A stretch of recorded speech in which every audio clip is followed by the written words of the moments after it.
எல்லாருக்கும் வணக்கம். மீண்டும் மெய்ப்பொருள் காண்க தளத்திற்கு எல்லாரையும் நான் வரவேற்கிறேங்க. இந்த பதிவில் முற்காலங்களில் முதலீடுகளை நான் துவங்கிய காலத்தில், அதாவது ஆரம்பம் அப்படின்னாலே இடர்பாடுகள் தான் அப்படின்றது கடந்த 1000 ஆண்டுகளின் சிறந்த சிந்தனையாளர் சொன்னதுங்க. அது பங்கு சந்தைக்கு விதிவிலக்கு கிடையாது.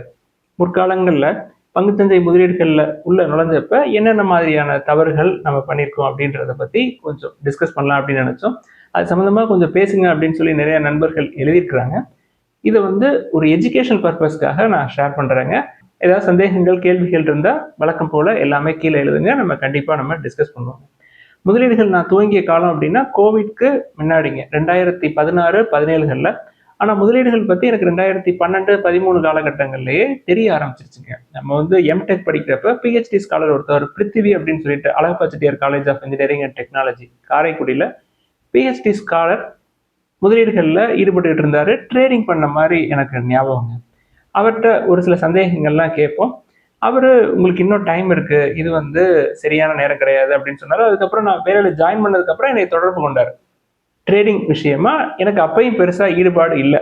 நம்ம ஆரம்பித்தது 2017 தான். மெப்கோ பொறியியல் கல்லூரியில் 2 ஆண்டுகள் வேலை தொடர்ந்து கொண்டிருக்கும் போது மெக்கானிக்கல் டிபார்ட்மெண்ட்டில் ஒர்க் ஷாப் இருக்கக்கூடிய செல்வராஜ் அவர்கள் டெக்னீஷியன், அவர் தான் இதை முயற்சி பண்ணி பாருங்க அப்படின்னு சொல்லி அவர் மூலியமாக தாங்க எனக்கு எடுலஸ் ஃபினான்ஷியல் சர்வீசஸில் அக்கௌண்ட் ஓப்பன் பண்ணுறதுக்கான வாய்ப்புகள் கிடச்சிது. அட் த ஏஜ் ஆஃப் 28 நான் ஃபஸ்ட்டு அக்கௌண்ட் ஓப்பன் பண்ணேங்க.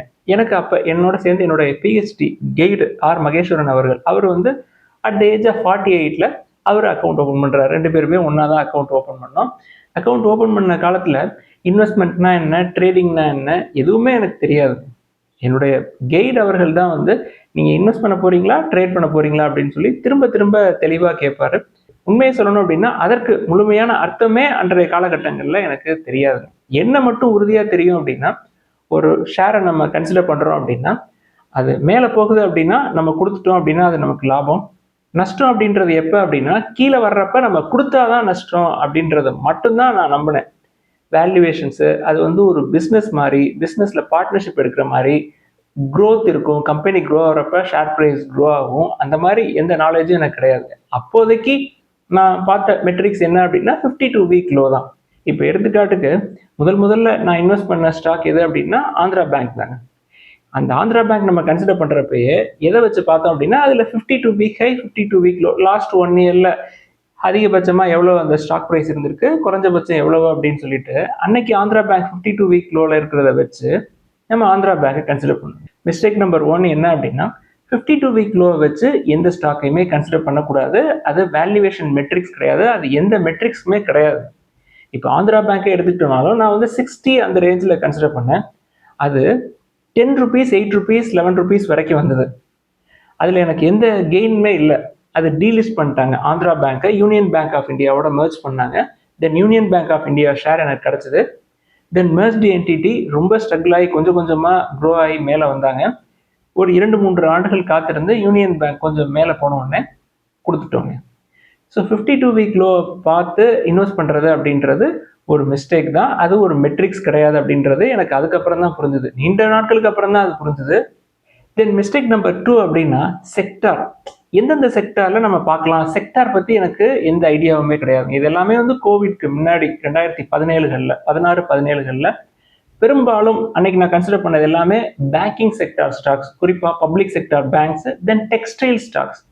இப்போ banking public sector bank stocks அப்படின்னு எடுத்துக்கிட்டோம்னா நிறைய பங்குகள்ங்க. Central bank of India, bank of Baroda, Indian bank, IOB, Jammu Kashmir bank, PNB, UCO bank, bank of India போன்ற நிறுவனங்கள், இது எல்லாத்துலேயுமே நான் இன்வெஸ்ட் பண்ணியிருக்கேன். ஆனால் ஆரம்ப காலகட்டங்களில் ஒரு 100 ரூபாய்க்கு மேலே இருக்கக்கூடிய பங்குகளை பெரும்பாலும் தவிர்த்துருவேங்க. இதில் எதெல்லாம் 50 ரூபாய்க்கு இல்லை 100 ரூபாய் கீழே இருக்கோ அதில் என்னுடைய ஃபோக்கஸ் இருந்ததுங்க. அதை பற்றி நம்ம பின்னாடி டிஸ்கஸ் பண்ணுவோம். ஆனால் செக்டார் பற்றி பேசுகிறப்ப ஒரு பர்டிகுலர் செக்டார்லேயே இவ்வளோ ஸ்டாக் எடுக்கக்கூடாதுங்க. இப்போ டெக்ஸ்டைல் ஸ்டாக்கை மட்டும் தனியாக நிறையா கன்சிடர் பண்ணோம் அப்படின்னா அதற்கும் காரணங்கள் இருக்குங்க. என்னுடைய தந்தை துணி வியாபாரம் பண்ணார். பட்டுக்கோட்டையில் பெரிய கடைகளில் போய் துணி எடுத்து வீட்டில் கொண்டு அடுக்குவார் செல்ஃபில். அதுக்கப்புறம் அங்கேருந்து சைக்கிளில் யார் யாரெல்லாம் கேட்குறாங்களோ கொண்டு போய் கொடுப்பாரு. அதனால எனக்கு அன்னைக்கு டெக்ஸ்டைல் ஸ்டாக்ஸை பார்க்கலாம் அப்படின்ற ஒரு ஈடுபாடு, அவ்வளோதான். பில்ஸ் பண்ண, ட்ரைடன்ட்டு, ஸ்பால் போன்ற நிறுவனங்கள், இது எல்லாமே விலை கம்மியாக இருந்ததுங்க டெக்ஸ்டைலை பொறுத்த வரைக்கும். அதனால நம்ம அதையும் பார்த்தோம். முற்காலங்களில் செக்டார் பற்றி எந்த நாலேஜுமே இல்லாத காலகட்டங்களில் பேங்கிங், தென் டெக்ஸ்டைலில் அதிகமாக கொண்டு போய் டம்ப் பண்ணது மிஸ்டேக் நம்பர் 2ங்க. பேங்கிங்கை பொறுத்த வரைக்கும் பப்ளிக் செக்டார் பேங்க் எல்லாம் நிறையா இருக்குது அப்படின்னு சொல்லி புரிஞ்சுக்கிட்டு ப்ரைவேட் செக்டார் பேங்கையும் பார்க்கலாம் அப்படின்னு எப்போ அந்த காலகட்டம் அப்படின்னா கோவிட் டைம். அதாவது கோவிட்ல ஷேர் ப்ரைஸஸ்லாம் பயங்கரமாக கீழே இறங்குனுச்சு இல்லையா. இப்போ எடுத்துக்காட்டுக்கு ஃபெடரல் பேங்க் எடுத்துக்கிட்டோம்னா at the share price of 38-40 அந்த ரேஞ்சில் கிடச்சிது. Then Karur Vysya bank 35, then 30 அதுக்கு கீழேயும் கிடச்சிது.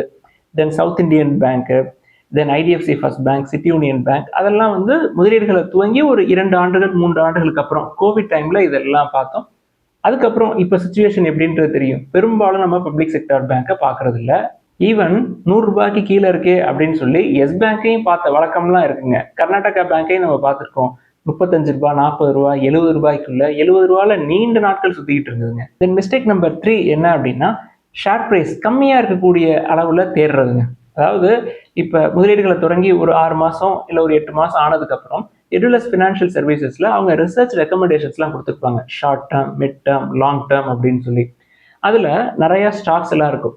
அதுல தான் சரி இவ்வளவு ஸ்டாக்ஸ் இருக்கு, இவ்வளவு செக்டார் இருக்கு, அதுல ஸ்டாக்கோட நேம் இருக்கும், அது கீழே செக்டார்னு போட்டு இப்போ ஃபார் எக்ஸாம்பிள் ரிக்கோ ஆட்டோ அப்படின்னா ஆட்டோ ஆக்சிலரிஸ் அப்படின்னு எழுதியிருக்கும். தென் ஐடிசி அப்படின்னா எஃப்எம்சிஜி அப்படின்னு எழுதியிருக்கும். அதை பார்த்து ஆட்டோ ஆக்சிலரியில் ரிக்கோ ஆட்டோவை நான் கன்சிடர் பண்ணிட்டு இருந்திருக்கேங்க முற்காலங்களில். இப்பயுமே அதுக்கு கடன் ஜாஸ்திங்க ரிக்கோ ஆட்டோவுக்கு. Debt to equity 0.9, then price to ஏர்னிங்ஸே ஒரு 40 டைம்ஸ் ஏர்னிங்ஸ் பக்கமாக இருக்கும். எதுக்கு அதை கன்சிடர் பண்ணோம் அப்படின்னா 100 ரூபாய்க்கு கீழே இருக்கு அப்படின்றதுக்காக. அவங்க கொடுத்த ரெக்கமெண்டேஷன்ஸ்லேயே எஃப்எம்சிஜி செக்டார் கீழே ஐடிசி இருந்ததுங்க. ஐடிசி அப்போ ஒரு 150 ரூபாய்க்கு மேலே இருந்தது. நம்ம 100 ரூபாய்க்கு கீழே தேடிட்டு இருக்கோம் அப்படின்றதுனால அதர் எஃப்எம்சிஜி ஸ்டாக் அப்படின்னு சொல்லி தேடி பார்க்குறப்ப ஃபியூச்சர் கன்சியூமர் அப்படின்னு சொல்லிட்டு ஒரு ஸ்டாக்ங்க. At the share price of 70 ருபீஸில் நம்ம ஃபியூச்சர் கன்சியூமர்ஸை கன்சிடர் பண்ணோம். அது 70 ரூபாய்க்கு கன்சிடர் பண்ண ஸ்டார்ட் பண்ணி அது 5 ரூபாய், 6 ரூபாய், 10 காசு வரைக்கும் கூட போன மாதிரி எனக்கு ஞாபகங்க. ஏதோ ஒரு காலகட்டங்களில் ஒரு ரேலி இருந்தப்ப அதை ஒரு ப்ராஃபிட் சைடில் ஒரு ஸ்மால் ப்ராஃபிட் வந்தோடனே அதை கொடுத்துட்டோம். ஆனால் 100 ரூபாய்க்கு கீழே லோயர் லெவலில் ஸ்டாக் பார்க்கணும் அப்படின்னு நினைக்கிறதும் ஒரு மிஸ்டேக் தான். அது மிஸ்டேக் நம்பர் 3. தென் மிஸ்டேக் நம்பர் 4 அப்படின்னா பயாஸ்டா டிசிஷன் எடுக்கிறதுங்க. அதாவது நம்மளாவே எதையாவது ஒன்று நினச்சிக்கிட்டு இந்த செக்டார் நல்லா இருக்கும். இப்போ எடுத்துக்காட்டுக்கு எல்லாருமே செருப்பு போடுறாங்க, அப்போ ஃபுட்வேர் பிஸ்னஸ் வந்து நல்லா நடக்கும், அந்த ஷேரை கன்சிடர் பண்ணோம் அப்படின்னா நம்மளுக்கு நல்ல அப்ரிஷியேஷன் இருக்கும் அப்படின்னு நினச்சிக்கிறது. தென் எல்லார் வீட்லேயுமே டிவி இருக்குது, டைரக்ட் டு ஹோம் ஸ்டாக்கை பார்க்கலாம் அப்படின்னு சொல்லி டிஷ் டிவியை பார்த்த வழக்கங்களும் இருக்குது. தென் பேப்பர் செக்டார். நம்ம அன்னைக்கு காலேஜில் ப்ரொஃபஸராக இருந்தோம், இவ்வளோ பேப்பர் யூஸ் பண்ணிட்டு இருக்காங்க பரிச்சை எழுதுறதுக்கு paper, then news paper, then tissue paper அப்படின்னு சொல்லி பேப்பருக்கு நல்ல ஸ்கோப் இருக்கும் அப்படின்னு சொல்லி பேப்பர்லேயே எது கம்மியாக இருக்குமோ நான் ஒரு 2-3 நாட்களுக்கு முன்னாடி கூட டிஸ்கஸ் பண்ணியிருந்தேங்க. Ballarpur industries, then Genus papers and boards, Orient paper, இந்த ஸ்டாக் எல்லாம். அதுலேயும் முக்கியமாக பேப்பர்லேயே பெரிய பிளேயர்ஸ் எல்லாம் இருக்கிறாங்க இல்லையா. 100 ரூபாய் 150 ரூபாய்க்கு மேலே இருந்ததுங்க அன்னைக்கு. இப்போ டிஎன்பிஎலாக இருக்கட்டும் இல்லை ஜேகே பேப்பராக இருக்கட்டும், அதோட ப்ரைஸஸ்லாம் கொஞ்சம் அதிகமாக இருந்தது. 10 ரூபாய்க்கு பல்ராம்பூர் இண்டஸ்ட்ரீஸ் கிடச்சிது. தென் ஓரியன் பேப்பர் கம்மியான ரேட்டில் இருந்தது. தென் ஜென்சஸ் பேப்பர் 15 ரூபாயோ 10 ரூபாயிலே இருந்தது. இந்த மாதிரி விலை குறைவான பங்குகள் எல்லாமே பார்த்து அதில் பெருசாக எந்த லாபமும் கிடைக்கல. தென் டெலிகாம் சர்வீஸ் ப்ரொவைடர் எல்லாருமே செல்ஃபோன் யூஸ் பண்ணுறாங்க, நம்ம ஐடியா செல்லுலர் எடுப்போம் அப்படின்னு சொல்லி ஐடியா வோடஃபோனுக்கு மெர்ஜாகாதுக்கு முன்னாடியே நம்ம ஐடியாவெல்லாம் கன்சிடர் பண்ணியிருக்கோம். தென் கேபிள்ஸ் கம்யூனிகேஷன் அப்படின்னா Hathway cable, CMI cable, Akash optic fibre, இந்த நிறுவனங்கள் எல்லாத்தையுமே பார்த்துருக்குறோம். இது எல்லாமே வந்து சிஎம்ஐ கேபிள்ஸை தவிர Hathway, then Akash optic fibre எல்லாமே வந்து லோயர் ப்ரைஸஸ்ங்க, லோயர் வேல்யூவேஷன் கிடையாதுங்க, லோயர் ப்ரைஸஸ்ங்க. அன்னைக்கே கேபிள் பிஸ்னஸ் பெரிய பெரிய large cap then mid cap cable பிஸ்னஸஸ்லாம் இருந்ததுங்க. இப்போ ஹேவல்ஸாக இருக்கட்டும், இல்லை ஃபினோலெக்ஸ் கேபிள்ஸாக இருக்கட்டும், இல்லை பிர்லா கேபிள்ஸாக இருக்கட்டும், அதெல்லாம் கொஞ்சம் ஹையர் லெவலில் இருந்தது. இப்போ ஹேவல்ஸ் எவ்வளோ ரேஞ்சில் இருக்குது அப்படின்றது நமக்கு தெரியுங்க. அதாவது இப்போ ஒரு 5 இயர் லோவில் இருந்தாலும் கூட நான் சொல்கிறது 2017, 2018 அந்த காலகட்டத்தில் கோவிட்க்கு முன்னாடி லோயர் லெவலில் தான் இருந்தது. அப்போ இந்த 100 ருபீஸ்க்கு கீழே பார்க்கலாம் அப்படின்னு சொல்லி பயாஸ்டா இதுல எல்லாம் வந்து நல்ல ஸ்கோப் இருக்கும் அப்படின்னு நினச்சிக்கிட்டு இந்த பேப்பரோ இல்லை டெலிகாம் சர்வீஸ் ப்ரொவைடர்ஸோ, தென் டெக்ஸ்டைல்ஸ் எல்லாருமே ட்ரெஸ் போட தானே செய்கிறாங்க. ஆட்டோ இண்டஸ்ட்ரியில் டயர்ஸ் வந்து ஒரு முக்கியமான ரோல் ப்ளே பண்ணும் அப்படின்னு சொல்லி பிர்லா டயர்ஸ், இப்போ பிர்லா டயர் லிஸ்டட் என்டிட்டியா என்னன்னு எனக்கு தெரியலங்க. அதுக்கப்புறம் பிற்காலங்களில் பிர்லா டயர்ஸ் ஒழுங்காக பெர்ஃபார்ம் பண்ணாததுனால ஜேகே டயர்ஸ், தென் அப்போலோ டயர்ஸ் போன்ற நிறுவனங்கள் எல்லாத்தையுமே கன்சிடர் பண்ணியிருக்கோம். பட் இந்த 100 ருபீஸ்க்கு கீழே இருக்கக்கூடிய பங்குகள்னால எவ்வளவு பாதிப்புகள் வந்திருக்கு அப்படின்றது எனக்கு அதுக்கப்புறம் தாங்க புரிய வந்தது. இந்த காலகட்டத்திலையும் கூட எனக்கு வேல்யூவேஷன் பற்றி எதுவும் தெரியாது. அதாவது கோவிட்க்கு கொஞ்சம் முன்னாடி 2019-18 இந்த காலகட்டத்தில் பயாஸ்டா நம்மளுக்கு ஏற்ற மாதிரி டிசிஷன் எடுக்கிறோம் அப்படின்னா அந்த காலகட்டத்தில் என்னென்ன விஷயம்லாம் முக்கியமாக பார்த்துருக்கணும் அப்படின்னா வேல்யூவேஷன்ஸ் எவ்வளோ இருக்கு, ஏர்னிங்ஸ் எப்படி இருக்கு, எக்ஸ்போர்ட் பிஸ்னஸா இது, எக்ஸ்போர்ட்னால கிடைக்கக்கூடிய அட்வான்டேஜ். இப்போ எடுத்துக்காட்டுக்கு ஐடியோ ஃபார்மாவோ எக்ஸ்போர்ட் பண்ணுற அளவுக்கு டெக்ஸ்டைல்ஸோ இல்லை ஒரு பேப்பர் இண்டஸ்ட்ரியிலையோ இல்லை ஒரு கேபிள் செக்டார்லையோ எக்ஸ்போர்ட்ஸ் இருக்குமா, அந்த அளவுக்கு டாலர்ஸ் யூரோஸ் உள்ள வருமா அப்படின்ற செய்தியெல்லாம் நமக்கு தெரியாது அப்படின்றது தாங்க உண்மை. இந்த மாதிரி export business, dollar earnings, euro earnings உள்ள வர மாதிரியான பிஸ்னஸ்ன்னு எடுத்துக்கிட்டோம்னா ஐடி, ஃபார்மா முக்கியமான ரோல் பிளே பண்ணுங்க. இந்த 2 செக்டார்லையும் என்கிட்ட எந்த ஸ்டாக்குமே இல்லைங்க முற்காலங்கள்ல. அதுக்கப்புறம் அந்த ரெக்கமெண்டேஷன்ஸ்லேயே ஃபர்ஸ்ட் சோர்ஸ் சொல்யூஷன் அப்படின்னு சொல்லிட்டு ஒரு நிறுவனம் இருந்தது. அதை நம்ம கன்சிடர் பண்ணிப்போம், ஒரு ஸ்மால் கேப் பிஸ்னஸ். தென் ஃபார்மால நான் எடுத்த ஃபர்ஸ்ட் ஸ்டாக் வந்து கிரானியூல்ஸ்ங்க, கிரானியூல்ஸ் இந்தியா அப்படின்ற நிறுவனம். அதுவும் அந்த எடிலோஸ் ஃபினான்ஷியல் சர்வீசஸ்ல வந்த ரெக்கமெண்டேஷன்ஸ் தான். அது போக ஸ்டாக் ப்ரைஸ் கம்மியா இருக்கு அப்படின்னு சொல்லி நெக்டார் லைஃப் சயின்சஸ் அப்படின்ற ஒரு நிறுவனத்தை கன்சிடர் பண்ணியிருக்கோம். அந்த காலகட்டத்தில் சைடஸோ, நாக்கோவோ, டாக்டர் ரெட்டிஸோ இதெல்லாம் நம்ம பார்க்கலங்க. இது வந்து மிஸ்டேக் நம்பர் 5. அதாவது டாலர் ஏர்னிங்ஸ் இருக்கிற மாதிரி ருப்பி தொடர்ந்து டிப்ரிஷியேட் ஆகிட்டே இருக்கு. டாலர்ஸ் உள்ள வர்றப்ப நமக்கு அதில் அந்த நிறுவனங்களுக்கு அட்வான்டேஜ் அப்படின்ற செய்திகள் தெரியாமல் முதலீடு பண்ணது மிஸ்டேக் நம்பர் 5 நான் பார்க்குறேன்.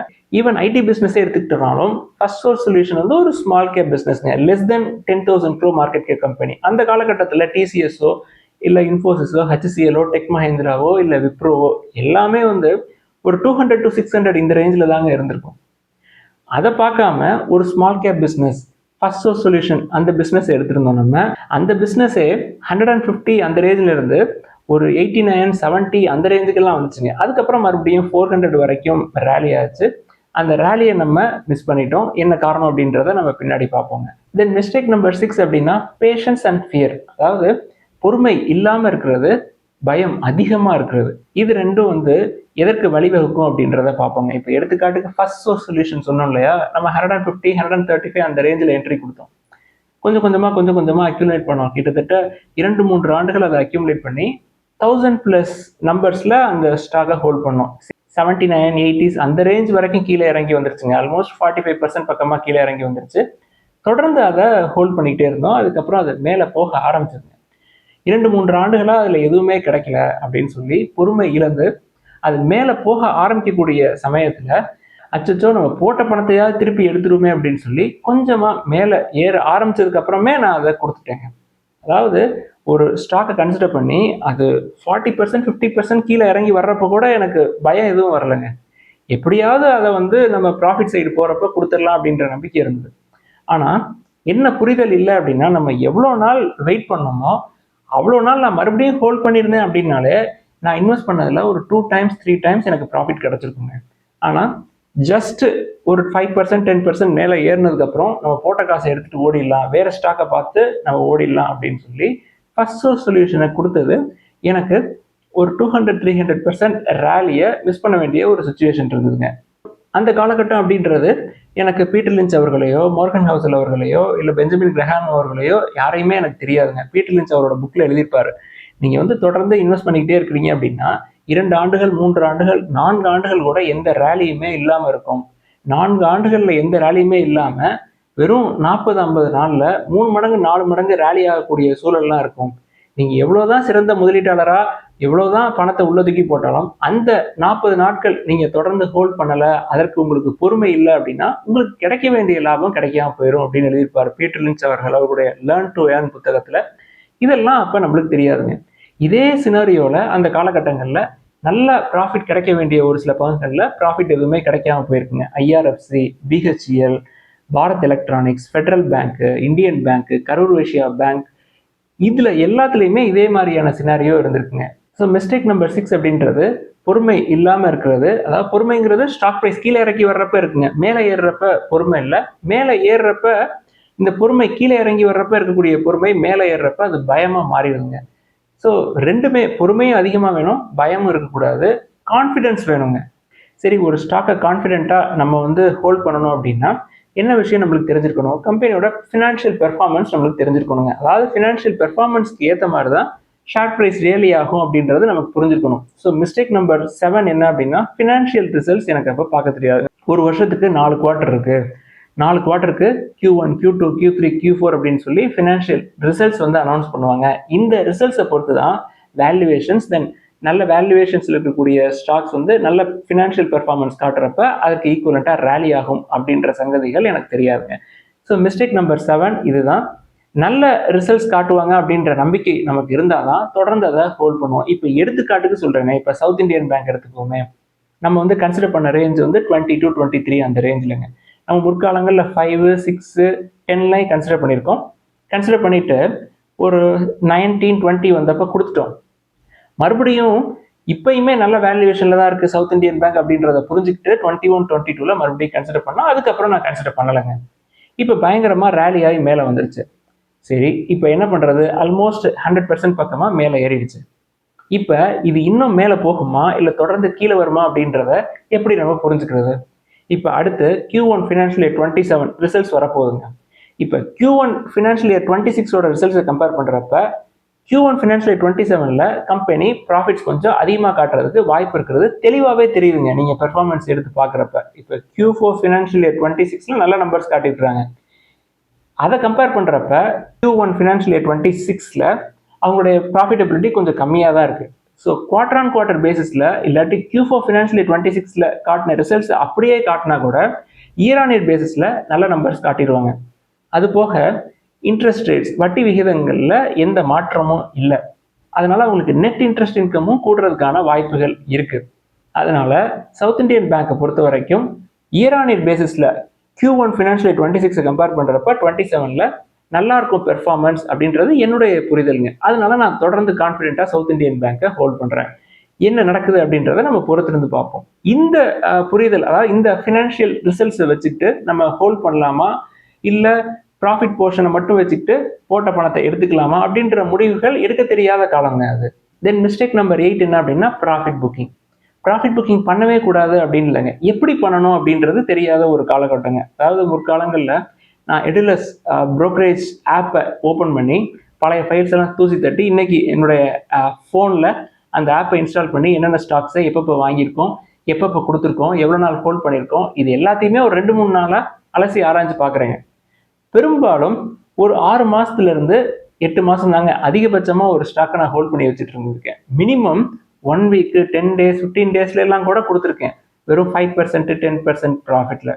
என்ன செய்தி அப்படின்னா, நான் ப்ராஃபிட்டில் கொடுத்ததுக்கு அப்புறமே பல மடங்கு வந்து அந்த ஸ்டாக் ப்ரைஸஸ் மேலே ஏறி இருக்குங்க. ப்ராஃபிட் புக் பண்ணுறோம் அப்படின்னா ஒரு போர்ஷனை நம்ம ரீட்டைன் பண்ணி வச்சுக்கணும் அப்படின்றது எனக்கு தெரியாதுங்க. இது வந்து காமனாக ஃபாலோ பண்ணுற ஸ்ட்ராட்டஜி தான். இப்போ நம்ம அடிக்கடி அதை சொல்கிறோம்.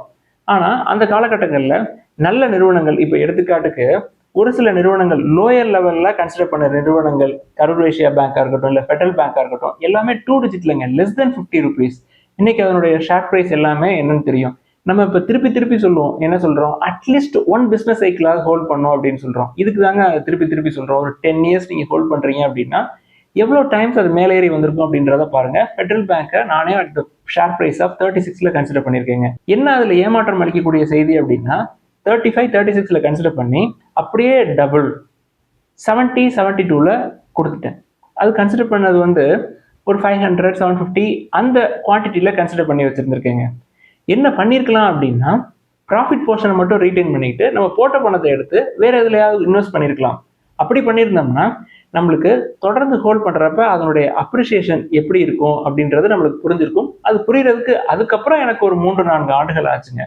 தென் மிஸ்டேக் நம்பர் 9 அப்படின்னா, எந்த ஸ்டாக்காக இருந்தாலும் சரிங்க, நான் வந்து அந்த ஸ்டாக்கை பற்றி தெரிஞ்சுக்கிட்டு அதை கன்சிடர் பண்ணணுங்க. நான் வந்து 2017, 18ல் அவங்க என்ன ரெக்கமெண்டேஷன்ஸ் கொடுக்குறாங்களோ அதை அப்படியே அதில் ஒரு சில பங்குகள் எது வந்து விலை கம்மியாக இருக்கோ அதை எடுத்து அப்படியே இன்வெஸ்ட் பண்ணுறதுங்க. இன்னைக்கு சூழ்நிலை உங்களுக்கு சொல்லணும் அப்படின்னா யூடியூப்லேயோ இல்லை இன்ஸ்டாகிராம்லேயோ இல்லை ஃபேஸ்புக்லேயோ இல்லை அதர் சோஷியல் மீடியாஸ்லேயோ யாராவது ரெக்கமெண்ட் பண்ணுறாங்க அப்படின்னு சொல்லி டேரெக்டாகவே அதை கன்சிடர் பண்ணுறது அப்படின்றது ஒரு முக்கியமான மிஸ்டேக்குங்க. நான் சொல்லலைங்க, பீட்டர் லிஞ்ச் அவர்களே அவருடைய புக்கில் எழுதியிருக்கிறாருங்க. இன்வெஸ்ட்மெண்ட்டை பொறுத்த வரைக்கும் யார் என்ன சொன்னாலும் சரி, செவிடங்காதில் சங்கூதின மாதிரி எதையுமே எடுத்துக்கூடாது. நம்ம பணம் நம்ம இன்வெஸ்ட் பண்ணுறதுக்கு முன்னாடி நம்ம தான் ஸ்டடி பண்ணி இன்வெஸ்ட் பண்ணணும். முக்கியமாக ஒரு ஸ்டாக்கை வந்து நீங்கள் கன்சிடர் பண்ணிட்டீங்க, பண்ணதுக்கப்புறம் அது கீழே போகுமா மேலே போகுமா அப்படின்னு சொல்லி ஏதோ ஒரு இன்புட்ஸ் உங்களுக்கு கிடைக்குது அப்படின்னா நீங்கள் அந்த ஸ்டாக்கை பற்றி நல்லா ஸ்டடி பண்ணிட்டு தான் இன்வெஸ்ட் பண்ணிட்டு இருக்கீங்க. ஸோ லாங் டேர்முக்காக நீங்கள் ஹோல்ட் பண்ணுறீங்க அப்படின்னா வேற எந்த இன்புட்ஸ்க்கும் ரியாக்ட் பண்ணக்கூடாது அப்படின்றது தாங்க முக்கியமான விஷயம். ரியாக்ட் பண்ணீங்க அப்படின்னா அது மிஸ்டேக் நம்பர் 9. தென் மிஸ்டேக் நம்பர் 10 அப்படின்னா என்னை பொறுத்த வரைக்கும் படிக்காம, அதாவது எந்த விஷயமே தெரியாம இன்வெஸ்ட் பண்ணதாங்க வந்து பெரிய மிஸ்டேக். அதாவது பெஞ்சமின் கிரஹாம் அவர்கள் சொல்லுவார், ஒரு ஸ்டாக்கை வந்து நீங்க ஹையர் வேல்யூவேஷன்ல கன்சிடர் பண்ணாதான் அது பெரிய ரிஸ்க் அப்படின்னு சொல்லுவார் இல்லையா? அதே மாதிரி என்னைய பொறுத்த வரைக்கும் ஒரு ஹார்ட் அண்ட் மணியை தூக்கி உள்ள போட போறோம், அதை பத்தி ஏதாவது தெரிஞ்சுக்கிட்டு அந்த ஸ்டாக்கை கன்சிடர் பண்ணும் அப்படின்றது என்னுடைய வியூங்க. படிக்கிறதுக்கு அற்புதமான காலமா இருந்ததுங்க COVID-19. ஒரு 70-80 நாள் காலேஜ் வந்து க்ளோஸ் பண்ணிட்டாங்க, நம்ம வீட்டுக்கு போயிட்டோம். 70-80 நாள் படிக்கிறது மட்டும்தாங்க வேலை. அந்த காலகட்டத்தில் தான் முதல் முறையா கார்ல் மார்க்ஸ் அவர்கள் எழுதின Das Kapital, then Adam Smith அவர்கள் எழுதின the wealth of nations, then Peter Lynch அவர்கள் எழுதின learn to earn, then Morgan Housel அவர்கள் எழுதின the psychology of money, then Howard Marks அவர்கள் எழுதின the most important thing, then Benjamin Graham அவர்களுடைய the most intelligent investor, then George Soros அவர்கள் எழுதின த alchemy of finance. இந்த புத்தகங்களை பற்றி அறிமுகம் கிடைச்சதே எனக்கு அந்த காலகட்டத்தில் தாங்க. அதை முழுசா என்னால் படிக்க முடியல அப்படின்னாலும் இதில் ஒரு 3-4 புத்தகங்களை ஓரளவுக்கு நான் படிச்சிட்டேங்க. இப்போ டாஸ் கேபிட்டல் எடுத்துக்கிட்டோம்னா ஃபர்ஸ்ட் வால்யூம் ஃபுல்லாகவே படிச்சிட்டேன். தமிழில் மொத்தம் 5 புக் இருக்குங்க.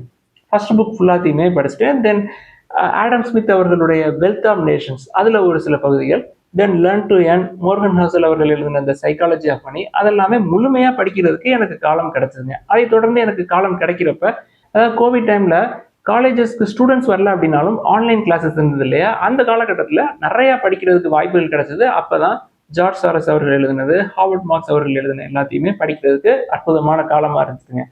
என்ன எனக்கு ரொம்ப கஷ்டமாக இருந்தது அப்படின்னா, படித்தாச்சு, இதெல்லாம் பண்ணக்கூடாது அப்படின்றது புரியுது, அதெல்லாம் இம்ப்ளிமெண்ட் பண்ணுறதுக்கே, சக்ஸஸ்ஃபுல்லாக இம்ப்ளிமெண்ட் பண்ணுறதுக்கே எனக்கு 1.5 வருஷம் 2 வருஷம் ஆயிடுச்சு. என்ன செய்தி அப்படின்னா, நான் முதலீடுகளை துவங்கினது வந்து 2016-17 அந்த காலகட்டத்தில்ங்க.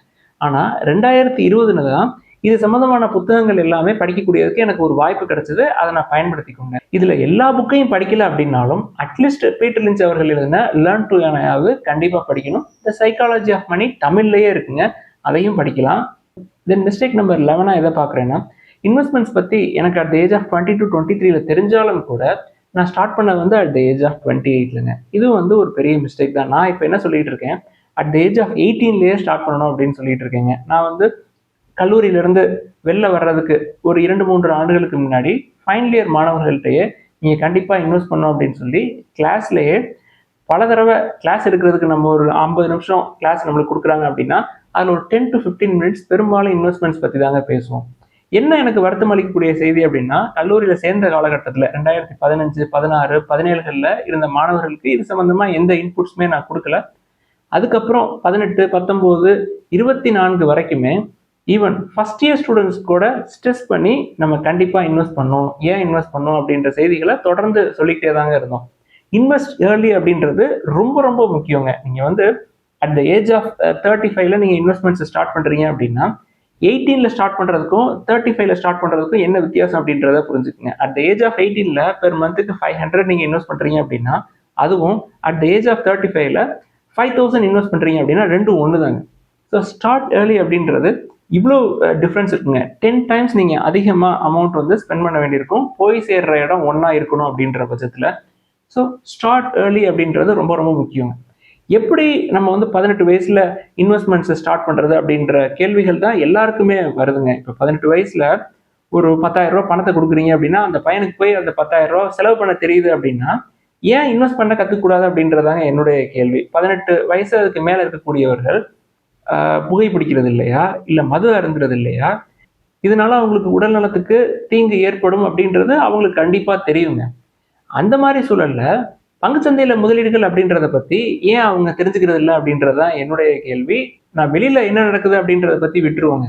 இப்போ ஒரு 9 ஆண்டுகள் நான் கல்லூரியை வேலை பார்த்த இடத்துலயே இதெல்லாம் பண்ணக்கூடாது, மது அருந்தக்கூடாது, புகைப்பிடிக்க கூடாது அப்படின்னு சொல்லி கடுமையான சட்டத்திட்டங்கள்லாம் போட்டு, ஏன் மொபைல் ஃபோன் கூட யூஸ் பண்ணக்கூடாது அப்படின்னு சொல்லி கடுமையான சட்டத்திட்டங்கள்லாம் வந்து போட்டிருந்தோங்க. அதையெல்லாம் கண்காணிக்கக்கூடிய இடத்துல தாங்க நானும் இருந்தேன் 9 ஆண்டுகள்.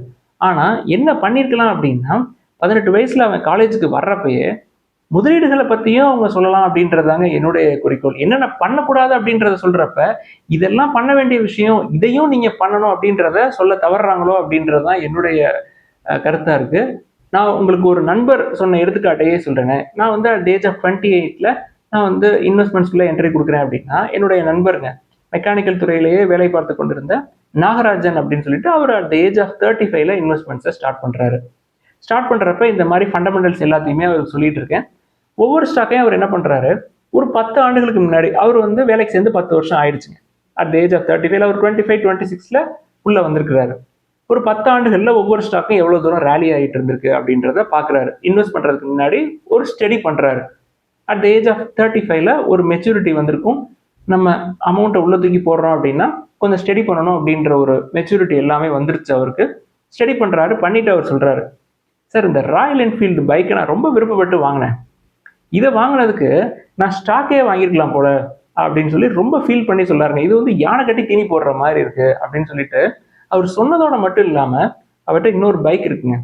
பெரும்பாலும் இப்போ கல்லூரிக்கு ராயல் என்ஃபீல்டில் வர்றதை கம்பேர் பண்ணுறப்ப அதிகமாக அவருடைய இன்னொரு பைக்கை கொண்டு வரக்கூடிய சூழலை நான் அங்கே இருக்கப்பே பார்த்தேங்க. இது வந்து 2024 நடந்தது. அதுக்கப்புறம் 2 வருஷத்தில் அவர் என்ன பண்ணுறாருன்னு தெரியாது. அதுக்கு போய் நான் 2 லட்ச ரூபா முதலீடு பண்ணதுக்கு நான் திருத்தங்கல்ல பஸ் ஏறி காலேஜ் பஸ் ஸ்டாப்ல இறங்கி நடந்தே வந்திருப்பேனே அப்படின்னு சொல்லி ரொம்ப வருத்தப்பட்டு சொன்னாருங்க. ஆனா எனக்கு என்ன சந்தோஷமான விஷயம் அப்படின்னா அட் ஏஜ் ஆஃப் 35லயும் அவர் ஸ்டார்ட் பண்ணிட்டாரு அப்படின்றது தான். எதுக்கு இந்த விஷயத்த முக்கியமா சொல்றோம் அப்படின்னா, இன்னைக்கு ராயல் என்ஃபீல்டு மோகம் வந்து நிறைய இருக்குங்க. 18 வயசுல நீங்க ஸ்டார்ட் பண்ணுங்க, இன்வெஸ்ட் பண்ணுங்க. ஒரு 10-15 வருஷம் வெயிட் பண்ணீங்க அப்படின்னா நல்ல ரிட்டர்ன்ஸ் கிடைக்கும். அதுக்கப்புறம் நீங்க ராயல் என்ஃபீல்டோ இல்ல ஹீரோ ஹார்லி டேவிசனோ எதனாலும் பார்க்கலாங்க. ஆனா 18 வயசுல நான் ஸ்டார்ட் பண்ணுங்க அப்படின்னு தான் சொல்றேன். ஒரே அடியா ராயல் என்ஃபீல்ட ஒதுக்குங்க அப்படின்னு நான் சொல்ல வரல. ஸ்டார்ட் ஏர்லி அப்படின்றது நான் பண்ணல அப்படின்றத சொல்ல வர்றேங்க. இது மிஸ்டேக் நம்பர் 11. தென் மிஸ்டேக் நம்பர் 12 என்ன அப்படின்னா, ஒவ்வொரு டைமும் எனக்கு வந்து சேலரி வருதுன்னு வச்சுக்கோங்களேன், அங்கே வேலை பார்த்துட்டு இருந்தப்ப 1ஆம் தேதி அன்னைக்கு ஒரு ஸ்டாக்கை பார்த்தோம் அப்படின்னா, ஐயோ இன்னைக்கு விட்டுட்டோம் அப்படின்னா இது உடனே மேலே ஏறி போயிடும், இனிமே இந்த லோயர் லெவல்ல கிடைக்காம போயிருமோ அப்படின்ற மைண்ட் செட்ல அன்னைக்கே ஒரு டைவ் அடிச்சிடுறதுங்க அந்த ஸ்டாக்ல. நம்ம வந்து ஒரு மாசத்துக்கு ஒரு 6,000 7,000 இன்வெஸ்ட் பண்றோம் அப்படின்னா ஒரே ஸ்டாக்ல ஒரே டைவா மொத்தமா அந்த பணத்துல ஒரே ஸ்டாக்கை அன்னைக்கே எல்லாத்தையுமே கன்சிடர் பண்ணி முடிச்சிடுறாங்க. அந்த மாசத்துக்கான இன்வெஸ்ட்மெண்ட் எல்லாத்தையுமே 1ஆம் தேதியோ 2ஆம் தேதியோ சம்பளம் வர்ற அன்னைக்கே அதை க்ளோஸ் பண்ணி முடிச்சிடுறதுங்க. என்ன நடக்கும் அப்படின்னா கொஞ்சம் கொஞ்சமா டேஸ் போக போக அந்த ஸ்டாக்கே கீழே இறங்க ஆரம்பிச்சிடும். நான் இப்போ எடுத்துக்காட்டுக்கு சொல்றேனே, ஜிண்டால் ஸ்டெயின்லெஸ் ஸ்டீல் அப்படின்ற ஒரு நிறுவனங்க, JSL HISAR அப்படின்னு சொல்லிட்டு அந்த நிறுவனம் நான் என்ட்ரி கொடுத்து வந்து 179.80ங்க. அது எவ்வளவு தூரம் கீழே இறங்கி வந்தது அப்படின்னா ஒரு 69.70 வரைக்கும் வந்ததுங்க. அதுக்கு கீழேயும் போச்சு. அது கீழே போறப்ப என்னால் கன்சிடர் பண்ண முடியாத ஒரு சூழல் இருந்ததுங்க. நான் என்னுடைய பழைய ஃபைல்ஸை புரட்டி பார்க்குறப்ப 170 175 அந்த ரேஞ்சில் 22/3/2018 ஃபர்ஸ்ட் டைம் அந்த ஷேரை கன்சிடர் பண்ணியிருக்கேன். இது வரைக்கும் கன்சிடர் பண்ணியிருக்கேன் அப்படின்னா 19/4/2021 வரைக்கும் அந்த ஷேர் ப்ரைஸ் ஆஃப் 68 வர்ற வரைக்கும் தொடர்ந்து அது இறங்கிக்கிட்டே இருந்திருக்கு, கன்சிடர் பண்ணிக்கிட்டே இருந்திருக்கேங்க. அதாவது வேல்யூவேஷன் மெட்ரிக்ஸ் பார்க்கல, தென் கடன் எவ்வளோ இருக்குது அப்படின்றத பார்க்கல, தென் அட்லீஸ்ட் கிராஃபாவது எப்படி இருக்குது அப்படின்றத பார்க்கல. ஏதோ ஒரு ரெக்கமெண்டேஷன்ஸ் இருந்திருக்கு, அதை உடனே கன்சிடர் பண்ண ஆரம்பிச்சிடுறதுங்க பொறுமை இல்லாமல். இப்போ எந்த அளவுக்கு நம்ம எல்லாரையும் பொறுமையாக இருங்க அப்படின்னு சொல்ல வர்றோம்னா, இப்போ HDFC பேங்கை பற்றி 2 நாளைக்கு முன்னாடி பேசியிருந்தோங்க. அது 1.5 டைம்ஸ் to 2 டைம்ஸ் புக்குக்கு வரட்டும், வந்தால் பார்ப்போம், வரலைன்னா விட்டுருவோம் அப்படின்ற நிலைமைக்கு நம்ம எல்லாரும் இருக்க சொல்லிக்கிட்டு இருக்கோம். ஒரு நண்பர் கூட எழுதியிருக்கிறாருங்க, சார் நீங்கள் 1.5 டைம்ஸ் புக் வரைக்கும் வரும் நம்புறீங்களா அப்படின்னு சொல்லி எழுதிருக்கிறாங்க. எனக்கு நம்பிக்கையெல்லாம் ஒன்றும் கிடையாதுங்க, வந்தால் பார்ப்பேன், வரலைன்னா விட்டுருவேன், அவ்வளோதான். ஆக ஒரு பாயிண்ட்ல நம்ம என்ட்ரி கொடுக்குறோம் அப்படின்னா கொஞ்சம் கொஞ்சமாக கன்சிடர் பண்ணலாம்.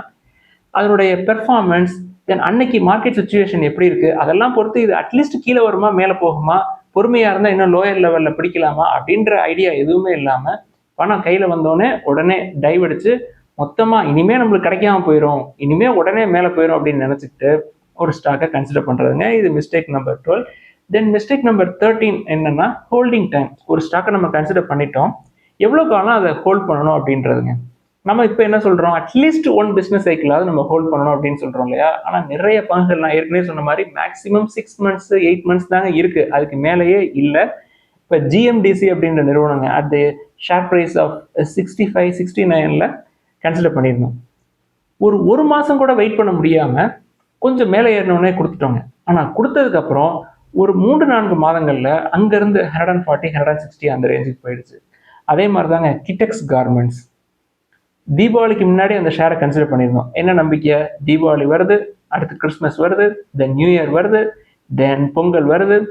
ஸோ ஸ்டாக் ப்ரைஸ் மேலே போகும் அப்படின்ற நம்பிக்கையில் கிட்டெக்ஸ் கார்மெண்ட்டை கன்சிடர் பண்ணிட்டோம். முற்காலங்களில் குட்டி குட்டியாக அங்கங்கே கொஞ்சம் கொஞ்சமாக கன்சிடர் பண்ணி வச்சுருப்போம் இல்லையா, எல்லாத்தையும் கொடுத்துட்டு முழுசாக தூக்கி கிட்டெக்ஸ் கார்மெண்ட்டில் தூக்கி போடுறாங்க. அதான் ஃபர்ஸ்ட் டைம் நான் இந்த மாதிரி பண்ணுறது. கிட்டெக்ஸ் கார்மெண்ட்ஸை கன்சிடர் பண்ணியாச்சு. தீபாவளிக்கு முன்னாடி கன்சிடர் பண்ணி நவம்பர், டிசம்பர், ஜனவரி, பிப்ரவரி, மார்ச் வரைக்கும் வெயிட் பண்ணி பார்த்தாச்சு. எந்த மூமெண்ட்டுமே இல்லை. 114 to 110, 100 இதே ரேஞ்சிலே சுற்றிக்கிட்டு இருக்கு. மார்ச் கடைசியில் ஒரு தடவை 116 17 வந்தப்போ கொடுத்தாச்சு. 114 என்னோட ஆவரேஜ் ஷேர் ப்ரைஸ். அதுக்கப்புறம் மார்ச் குவார்ட்டர் ரிசல்ட்ஸ் வருது. அதாவது ஜனவரி, பிப்ரவரி, மார்ச் குவார்ட்டர் ரிசல்ட்ஸ் வருது. நல்ல ரிசல்ட்ஸ், மேலே ஏற ஆரம்பிச்சிருச்சு. அதுக்கப்புறம் அடுத்த குவார்ட்டர் ரிசல்ட்ஸ் வருது, மறுபடியும் மேலே ஆரம்பிச்சிருச்சு. அதாவது அப்போ ஆரம்பித்து இன்னுமே ரேலி ஆகிட்டு இருக்குங்க கிட்டெக்ஸ் கார்மெண்ட். இப்போ சமீபத்தில் அவங்க தெலுங்கானாவில் ஒரு பிளான்ட் போடலாம் அப்படின்ற மாதிரி பேசியிருந்தாங்க. ஒரு வருஷத்துக்கு முன்னாடி போனஸ்லாம் போட்டுட்டாங்க. நான் சொல்கிறது வந்து ஒரு 6 or 7 years பேக்குங்க. பயங்கரமான ரேலி கிட்டெக்ஸ் கார்மெண்ட். அதில் எனக்கு கிடைக்க வேண்டியது கிடைக்காம போயிட்டுங்க. இப்போ பீட்டர் லிஞ்ச் அவர்கள் சொன்னது தான் நான் சொல்கிறேன். 3-4 வருஷம் கூட அப்படியே இருக்கலாம். அதுக்கப்புறம் வெறும் 30 நாள் 40 நாளில் பயங்கரமாக ரேலி ஆகும்னு சொன்னேன் இல்லையா, 3-4 வருஷம் நான் வெயிட் பண்ணேங்க. 3 மாதம் கூட என்னால் முழுசாக வெயிட் பண்ண முடியலைங்க. கிட்டெக்ஸ் கார்மெண்ட்ஸை நவம்பர், டிசம்பர், ஜனவரி, பிப்ரவரி, மார்ச் ஒரு 5 மாதம் ஹோல்ட் பண்ணி வச்சுருந்தது. இன்னொரு 5 மாதம் ஹோல்ட் பண்ணி வச்சுருந்தேன் அப்படின்னா மோர் தென் டபுள் ஆயிருக்குங்க எனக்கு. இதே தாங்க ஐடிசியிலே நடந்தது. ஐடிசியை எடுத்துக்கிட்டோம்னா 200 to 220 ரேஞ்சிலேயே ஒரு சில காலம் சுற்றிக்கிட்டே இருந்ததுங்க. அதை கொடுத்துட்டோம் பொறுமை இழந்து. அது 500 வரைக்கும் நான் ஸ்டாப் ரேலி ஆச்சுங்க. ஜிஎம்டிசி, கிட்டெக்ஸ் கார்மெண்ட், ஐடிசி மட்டும் இல்லைங்க, அது போக Karnataka bank, TNPL, Karur Vysya bank போன்ற பல நிறுவனங்கள்ல இதே சினாரியோ நடந்ததுங்க. என்னதான் படிச்சு விஷயங்களை நம்ம தெரிஞ்சிருந்தாலும் நம்மளுக்கு கிடைக்க வேண்டியது கிடைக்காம போயிடுச்சு. முன்னவர்கள் இப்படி சொல்லியிருக்கிறாங்க, அதை நம்ம கேட்காம விட்டுருமே அப்படின்னு சொல்லி அடி வாங்கினதுக்கு அப்புறம் தான் கிடைத்த அனுபவத்தை வைத்து தான் 2022க்கு அப்புறம் பெரும்பாலும் எந்த பங்குகளையும் நான் கொடுக்கறது இல்லை அப்படின்ற ஒரு முடிவுக்கு வந்துட்டேன். இதைத்தான் நான் மிஸ்டேக் நம்பர் 13 பார்க்குறேன். தென் மிஸ்டேக் நம்பர் 14 என்னன்னா காஸ்ட்லியான பிஸ்னஸை கன்சிடர் பண்ணுறதுங்க. அதாவது ஒரு சில பிஸ்னஸ் நம்ம காஸ்ட்லியான பிஸ்னஸ் சொல்லுவோம். குறிப்பாக கன்ஸ்ட்ரக்ஷன், கேபிள்ஸு, ஏர்லைன்ஸ், இந்த பிஸ்னஸ் எல்லாம். இப்போ ஏர்லைன்ஸ் எடுத்துக்கிட்டோம்னா ஸ்பைஸ் ஜெட் தொடர்ந்து அவங்க நிறைய குவார்ட்டர்ஸ் வந்து லாஸ் எடுத்துருக்காங்க. தென் கேபிள்ஸ் எடுத்துக்கிட்டோம்னா ஆகாஷ் ஆப்டிக் ஃபைபர், தென் சிஎம்ஐ கேபிள்ஸ், தென் டவர் பிஸ்னஸ் எடுத்துக்கிட்டோம்னா இண்டஸ் டவர்ஸ், தென் டெல்காம்ல இருக்கக்கூடிய ஸ்டாக்ஸ், தென் கன்ஸ்ட்ரக்ஷன் எடுத்துக்கிட்டோம்னா ஜேஎம்சி ப்ராஜெக்ட்ஸ், தென் சத்பவ் இன்ஜினியரிங், இதில் எல்லாமே வந்து பயங்கர அடிங்க. இது எல்லாமே வந்து ரொம்ப காஸ்ட்லியான பிஸ்னஸ். கன்ஸ்ட்ரக்ஷன் இப்போ திருப்பி சொல்கிறோம், கன்ஸ்ட்ரக்ஷனா லார்ஜ் கேப்பாக பார்த்து போயிருங்க, எல்என்டியாக பார்த்து போயிருங்கன்னு சொல்கிறோம் இல்லையா. அன்னைக்கு ஜேஎம்சி ப்ராஜெக்ட்லாம் 100 கீழே இருந்தது, சத்பவ் ஒரு 200ல இருந்தது. சத்பவ் பொறுத்த வரைக்கும் 300ல நான் பார்த்துருக்கேங்க. At the share price of 10 நான் பார்த்துருக்கேங்க. கன்ஸ்ட்ரக்ஷனை பொறுத்த வரைக்கும் இந்த மாதிரி ஒரு சைக்கிள் இருக்கும். அதே மாதிரி ஆனந்த் ராஜ் எடுத்துக்கிட்டோம்னா 55-60 நான் பார்த்துருக்கேன். தென் 945 பார்த்துருக்கேங்க. 2 ஷேருமே என்கிட்ட இருந்ததுங்க. கன்ஸ்ட்ரக்ஷனை பொறுத்த வரைக்கும் இந்த 2 எண்டுமே வந்து எனக்கு ஒரு நல்ல அனுபவத்தை கொடுத்ததுங்க. என்ன அனுபவம் அப்படின்னா, கன்ஸ்ட்ரக்ஷன் பிஸ்னஸ் அப்படின்றது சைக்கிளிக்காக தான் இருக்கும். ஸோ கன்ஸ்ட்ரக்ஷன் பிஸ்னஸில் ரிஸ்க் ஜாஸ்தி. கேபிள்ஸை பொறுத்த வரைக்கும் உங்களுக்கு ப்ராஜெக்ட்ஸ் நிறையா கன்ஸ்ட்ரக்ஷனில் இருக்கும். தென் டெல்காம்லேயும் கேபிள்ஸ் இருக்கும். ஓவராலாகவே இது எல்லாமே காஸ்ட்லியான பிஸ்னஸ் அப்படின்றத தவிர்க்க ஆரம்பித்தோம். அதுக்கப்புறம் தான் இதுதான் நான் பண்ண மிஸ்டேக் நம்பர் 14. தென் மிஸ்டேக் நம்பர் 15 எடுத்துக்கிட்டோம்னா பைபேக்குங்க. கிரானியூல்ஸ் இந்தியா அப்படின்ற ஒரு ஃபார்மா பிஸ்னஸ் நம்ம எடுத்துருந்தோம். 100 கீழே இருந்துச்சு ஆவரேஜ் ஷேர் ப்ரைஸ். 200க்கு பைபேக் எடுத்தாங்க, கொடுத்துட்டோம். அப்போ ஷேர் ப்ரைஸ் 160 170 தாங்க இருந்தது. பைபேக் அப்ளை பண்ணிட்டு அமௌண்ட்லாம் கிரெடிட் ஆனதுக்கப்புறம் ஒரு 2-3 மாதத்துல 200லேருந்து அப்படியே 400க்கு நான் ஸ்டாப் ரேலிங்க. ஸோ பைபேக் முடிஞ்சதுக்கப்புறம் நல்ல ரேலி ஆகும் அப்படின்றது எனக்கு அதுக்கப்புறம் தாங்க தெரியும். அன்னைக்கு மார்க்கெட் சுச்சுவேஷனும் நல்லா இருந்தது அப்படின்றத புரிஞ்சுக்கணும். இன்னைக்கு நிறைய பைபேக் அப்புறமே பெருசாக ரேலி இல்லை. மேலே போக போக செல்லிங் ப்ரெஷர் கண்டினியூ ஆகிட்டே இருக்கு. பட் மார்க்கெட் சுச்சுவேஷன் நல்லா இருக்கு அப்படின்ற பட்சத்தில் பைபேக் முடிஞ்சதுன்னா பயங்கரமாக ஒரு ரேலி ஆகுதுங்க ஸ்டாக் பொதுவாகவே. ஸோ பைபேக்கில் பார்ட்டிசிபேட் பண்ணக்கூடாது அப்படின்ற ஒரு டிசிஷனை நம்ம எடுத்தோம். அதுக்கப்புறம் நம்மளுடைய மெத்தடாலஜி எல்லாமே மாறிடுச்சுங்க. நம்ம ஷேரை கன்சிடர் பண்ணுறோம் அப்படின்னா அதை நம்ம பிஸ்னஸ் எடுக்கிற மாதிரி அந்த பிஸ்னஸை நான் பெரும்பாலும் கொடுக்க விரும்புறதில்லை. ஸோ இதை வந்து நான் மிஸ்டேக் நம்பர் 15 பார்க்குறேன். ஓவராலாக சந்தையை எடுத்துக்கிட்டோம்னா நான் புரிஞ்சுக்கிட்டது என்னன்னா, நம்ம இன்வெஸ்ட் பண்ணுறதுக்கு முன்னாடி கொஞ்சமாவது ஸ்டடி பண்ணணுங்க. ஸ்டடி பண்ணிட்டு அதை இம்ப்ளிமெண்ட் பண்ணணும். படித்ததை இம்ப்ளிமெண்ட் பண்ணுறதுக்கே நீண்ட காலம் எடுத்துக்கிட்டேன் இல்லையா, அதுவே வந்து தவறு தான். இம்ப்ளிமெண்ட் பண்ணதுக்கப்புறம் பொறுமை ரொம்ப ரொம்ப ரொம்ப அதிகமாக இருக்குங்க. பயம் இருக்கவே கூடாது. தென் ரொம்ப முக்கியமாக யார் சொல்கிறதையும் கேட்கக்கூடாது. நீங்கள் ஸ்டடி பண்ணிட்டீங்க, உங்களுக்கு எவ்வளோ பொறுமை இருக்குது அப்படின்றது உங்களுக்கு தெரியும். நீங்கள் பயப்பட மாட்டீங்க. யார் சொல்கிறதையும் கேட்கணும் அப்படின்ற அவசியம் கிடையாது. தைரியமாக இன்வெஸ்ட் பண்ணலாம்.